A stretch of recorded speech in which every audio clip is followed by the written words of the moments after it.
RS-28 Sarmat is a Russian intercontinental range, hypersonic, liquid propellant, heavy thermonuclear intercontinental ballistic missile.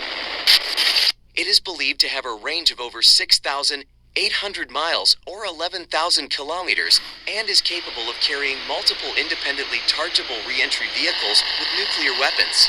The missile is designed to be capable of defeating any current or future missile defense system and is intended to replace the aging RS-20 V Voda or SS-18 Satan ICBM.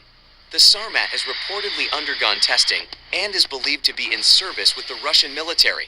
It is one of Russia's most advanced strategic weapon systems and is intended to enhance Russia's nuclear deterrent capabilities.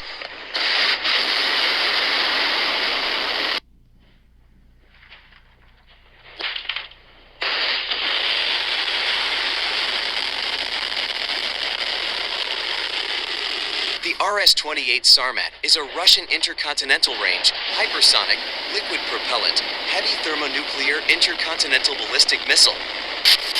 It is believed to have a range of over 6,800 miles or 11,000 kilometers and is capable of carrying multiple independently chargeable re-entry vehicles with nuclear weapons.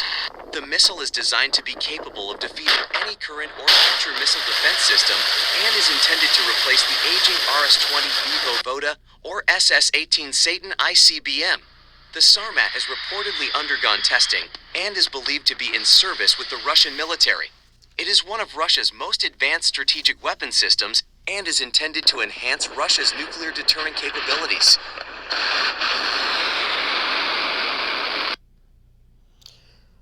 Alright, shalom, shalom, shalom. Before I start, I want to give all honors and glories and praises to Yahweh, Bahashem, Yahweh Shai, Bahashem, Yahweh Kachodash, Yahweh, which is the one true name of the Heavenly Father, Yahweh Shai, who the world ignorantly calls Jesus Christ, but his one true name is Yahweh Shai. Giving double honors to the elders and apostles of Great Millstone, who will well teach well, because those are the men who I learned this truth from through the Spirit and power of Yahweh Bashim Shai. Peace, blessings, salutations to the whole for the elect. And shalom to you, sincere brothers scattered abroad, pushing forth this word in truth and sincerity. I am the brother Mashiach Arazakah from the servants of Yahweh Yahweh Shai Camp, Las Vegas, Nevada branch. And pretty much this lesson is going to be titled as Nuclear Missiles Are in the Bible. Now, have you seen in the video that I showed, that is an ICBM missile, an intercontinental ballistic missile. All right, that's one of Russia's weaponry. All right, and their missiles, as you heard in the clip, can go 600 miles per hour. You can't stop a missile like that that's coming at that type of speed. And those type of missiles, it was called Satan II. All right, that missile can destroy a whole entire continent. Whether you believe it or not, it can destroy a whole entire continent. But nuclear missiles are in the scriptures. They are in the Bible. So let's bring this out. So I just wanted to share that in a clip. And Lord willing, this is edifying. This is Jeremiah 51:1. It says, "Thus saith the Lord, Behold, I will rise up against Babylon." Who is Babylon and what is Babylon? Babylon is this place called America. That's Babylon the Great. Because that word Babel, it goes into confusion. Right, it mentions Great Babylon in Revelations.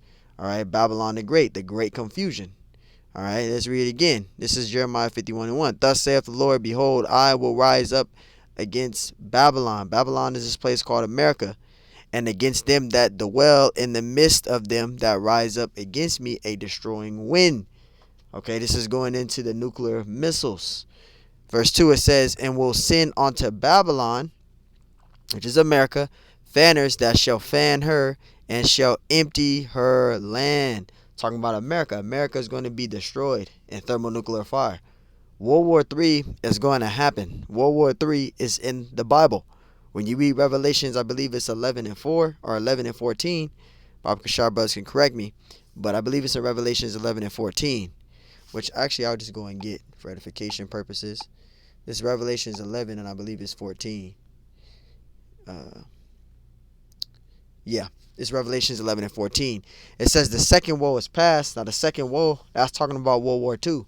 World War II already passed. "And behold, the third woe cometh quickly." That third woe that cometh quickly, that's talking about World War III. All right, which is in the Bible. It is in the Bible. World War III is in the Bible. Jeremiah 51. In verse 2, it says, and will send unto Babylon fanners that shall fan her and shall empty her land. For in the day of trouble they shall be against her round about. Talking about these other countries. All right. That also goes into the Ezekiel 9 and 1. Right. It talks about, is it not Ezekiel? I think it's Jeremiah 50. Right. And actually, let me go and get that for edification purposes. Jeremiah 50 and 3. It says, for out of the north there cometh up a nation against her, right, which shall make her land desolate. And this is talking about Russia.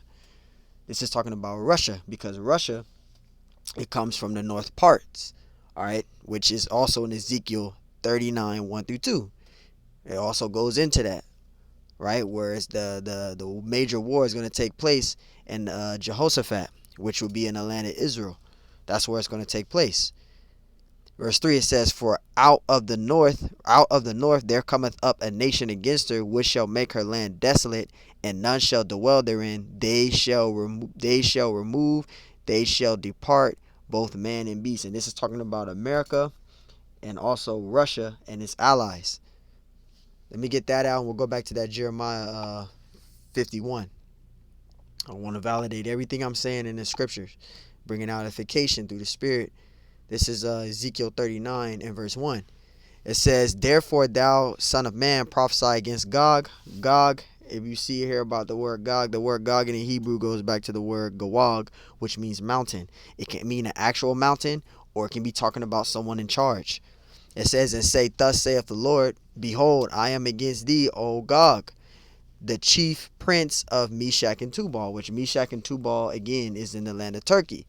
That word chief goes into the Hebrew word ra'ash, which means chief, and that word prince goes back to the Hebrew word nashaya'ah, which means prince. So in English translation is chief prince, but it's prince chief. All right. It says the chief prince of Meshach and Tubal, verse 2. And I will turn thee back, and it says I will turn thee back and leave but the sixth part of thee. Right. So the Lord is going to have Russia be divided into six parts. All right. The one part is going to be left in the homeland or the further land, and the rest of the 5 parts are going to be sent out in the land of Jehoshaphat. That's where the major war is going to take place. It says, and will cause thee to come up from the north parts, and that's where Russia comes from, the north parts. All right. It says, and will bring thee upon the mountains of Israel, in the land of Israel. That's where the major war is going to take place. All right, let's get back to the main point. I just want to validate that part. This is Jeremiah 51. And we'll read verse 2. It says, and will send unto Babylon fanners that shall fan her and shall empty her land. For in the day of trouble they shall be against her round about. Verse 3.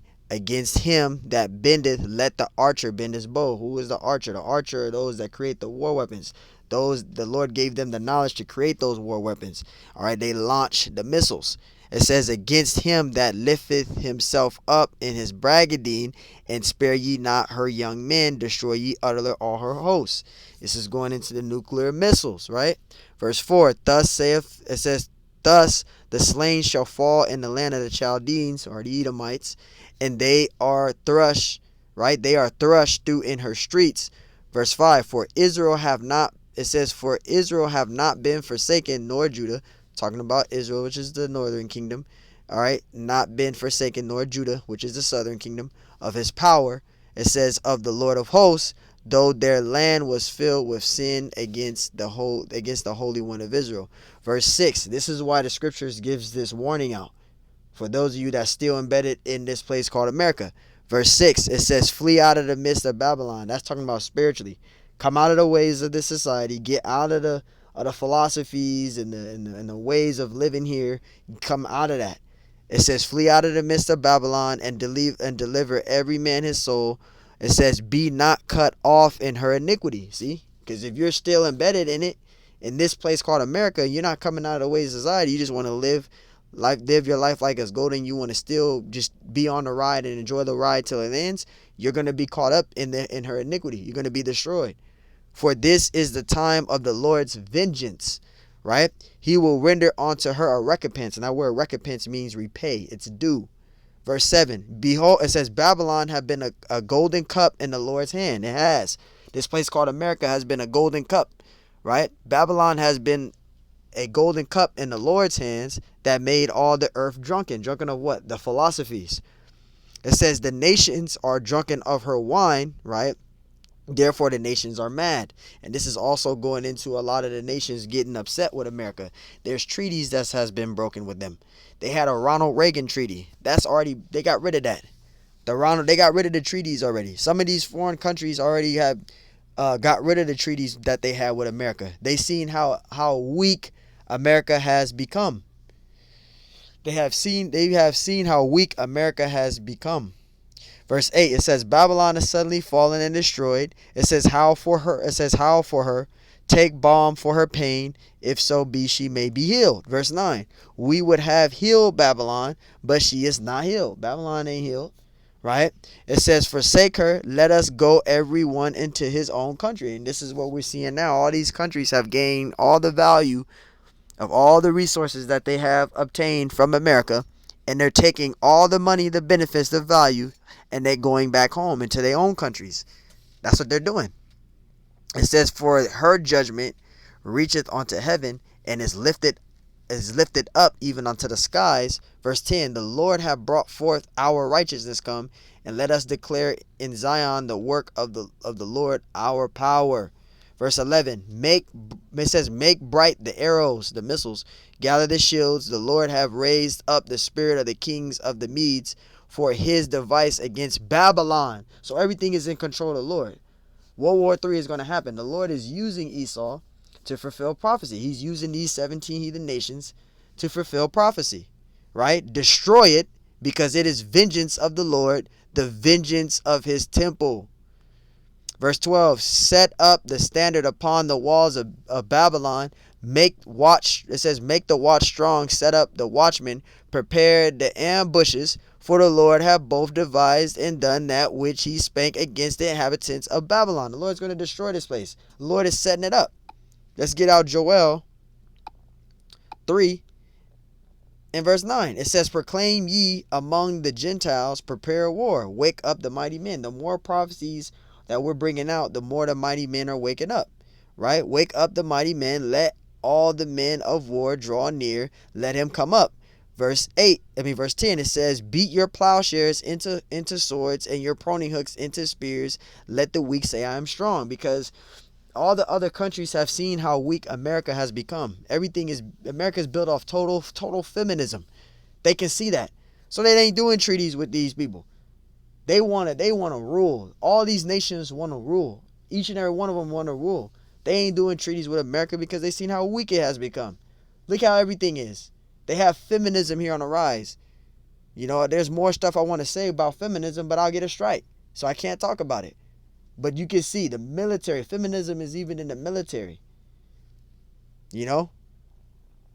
Joel 3 and 11. It says, assemble yourselves and come, all ye heathen, and gather yourselves together round about thither, cause thy mighty ones to come down, O Lord. Verse 12. Let the heathen be weakened and come up in the valley of Jehoshaphat, for there will I sit unto judge all the heathen round about. The Lord is stretching out his derision from the Middle East. That's where it's going to take place, the land of Jehoshaphat, right? Which we were going into when we was reading Ezekiel 39, 1 through 2. Let's get to the main point. I'm gonna wrap it up with this right here. So World War III is going to take place, and nuclear missiles is in the Bible. This is proof right here, main proof. Revelations 9 and 16, and the number of the army of the horsemen were 200,000. That's 200 million nuclear missiles, man. Just imagine that. You just seen one Satan II ICBM. That's just one. 2 million nuclear missiles. Imagine that. That's just one that you saw. Imagine 200 million of those. That's a lot.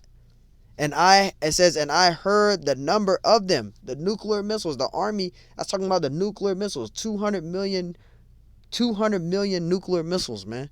Verse 17, and thus I saw the horses in the vision, and them that sat on them, having breastplate of fire, and the latchet and brimstone. And brimstone is sulfur, gunpowder. That's how Sodom and Gomorrah was destroyed. Sodom and Gomorrah was destroyed with sulfur. It was destroyed with sulfur. That's talking about sulfur, gunpowder. That's what's in the nuclear missile. Sulfur. It says, and the heads of the horses were as the heads of lions, and of their mouths issued fire, right? Talking about the nuclear missile, and smoke and brimstone, right? Verse 18, it says, by these there was the third part of men killed, right? By the fire and by the smoke and by the brimstone which issue out of their mouths, right? And this is going into the nuclear missiles. This is explaining the third part they're in, the wicked men. Those are the third part, those wicked men. Verse 19, for their power in their mouth and their tails, talking about the missile that they launch. When you launch the missile, you see the flames come out from the back, from the bottom of it. That's the tail. The tails. It's talking about the missile, how it's launched, where it's launched from, right? And I'm going to actually go back to that to give a description so people can understand what I'm saying.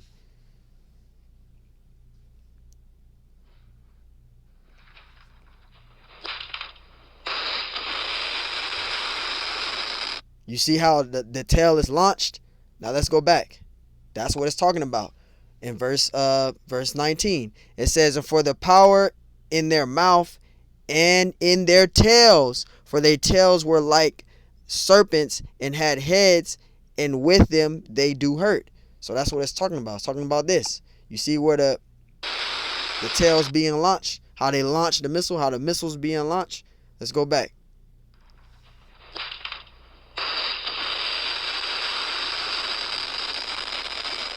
That's a nuclear missile, and it goes 600 miles per hour. Let's go to the point where they mention that. You cannot stop a missile that's coming 600 miles per hour. Believed to have a range of over 6,800 miles or 6,800 miles. 11,000 kilometers, and is capable of carrying multiple independently chargeable re-entry vehicles with nuclear weapons. You can't stop a missile that's coming that fast. You cannot stop that. So, hey, man, I'm going to wrap it up with that. Lord willing, this lesson is edifying. I want to give all honors and glories and praises to Yahweh, Bahashim Yahushai, Bahashim Yahweh Kakodash. Yahweh, which is the one true name of the Heavenly Father. Yahweh Shai, who the world eagerly calls Jesus Christ. Double honors to the elders, apostles, great millstone, because those are the men who I learned this truth from through the spirit and power of Yahweh Shai. Peace, blessings, salutations to the hopeful elect. And Lord willing, this lesson was edifying. Hey, nuclear missiles are in the scriptures. Shalom.